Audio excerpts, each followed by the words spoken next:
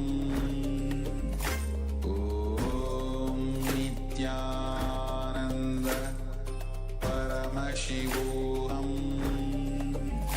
Om Nithyananda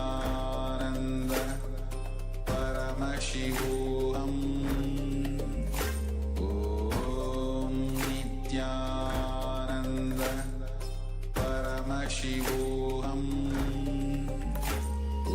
Om Nithyananda. नित्यानन्दं परमसुखदं केवलं ज्ञानमूर्तिं द्वन्द्वातीतं गगनसदृशं तत्त्वमस्यादिलक्ष्यम् एकं नित्यं विमलमचलं सर्वदी साक्षिभूतं भावातीतं त्रिगुणरहितं सद्गुरुं तं Namami. Nithyanam, everybody. I welcome each and every one of you once again for today's Paramashivoham level 3 program. I welcome all the Paramashivam level 1, 2 and 3, all the participants who are joining us from the various parts of the world. And today, once again, it's going to be a very, very beautiful day. And I hope that every one of you are fresh, awake, alive, especially after finishing the Dvitiya Vinyasa Krama, the 308 asanas with the 12 components. So now, let's all jump into manifesting the extraordinary Shaktis of Paramashiva. I request all the participants to come and please be seated in front of your camera. Some of you have your cameras turned off. I request you to please turn on your camera. Some of you are yet to come in front of your camera. So please come and be seated. We're going to be entering into the power manifestation. We're going to be manifesting the extraordinary Shakti of manifesting the power of third eye, where we see with the eyes blindfolded. So that is the extraordinary power that we're going to be manifesting. Every day we'll be beginning with this particular Shakti, because as far as this power of seeing with your eyes blindfolded is concerned, it is just that you have to go over your self-doubt of whether you're manifesting or not. The moment you break your self-doubt, you will see that you manifest the power. So every day after the yoga, we'll be manifesting the powers of the third eye, which is seeing with the eyes blindfolded. And we'll be doing it various levels. One day would be images, colors, words, and so on. So every day we'll be progressing in these levels of third eye. So now let us enter. Let's begin the power manifestation. I request every one of you to please settle down. Please ensure that you got yourself your blindfold. Please get yourself a blindfold. If you do not have a blindfold, then get yourself at least an opaque cloth with which you can blind your eyes. If you have all got it, can you all wave your hands? If you got the blindfolds with you, so we can start. Okay, great.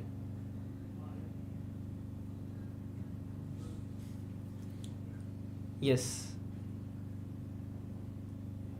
Let's now enter into the power manifestation. Let's begin the power manifestation. Please sit straight with your head, neck and spine in a straight line. And please put on your blindfold. We're going to be chanting the Mahavakya, Om Nithyananda Paramashivoham. And you're going to remember Swamiji in your third eye. So yesterday we visualized Swamiji in our Ananda Gandha. This time we're going to visualize Swamiji in our third eye. So please remember Swamiji. It can be any form of Swamiji. From any darshan, from any photograph, however you visualize Swamiji. The image of Swamiji which is in your heart. So you can visualize Swamiji in your third eye. And you're going to ask Swamiji to show you the image that is going to be projected. So please sit straight and inhale and exhale deeply. Relaxing yourself in the space of oneness with Swamiji. Inhale and exhale.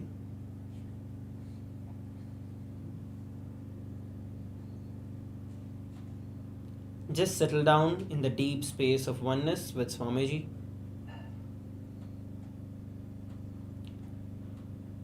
Just internally chant the Mahavakya, Om Nithyananda Paramashivoham.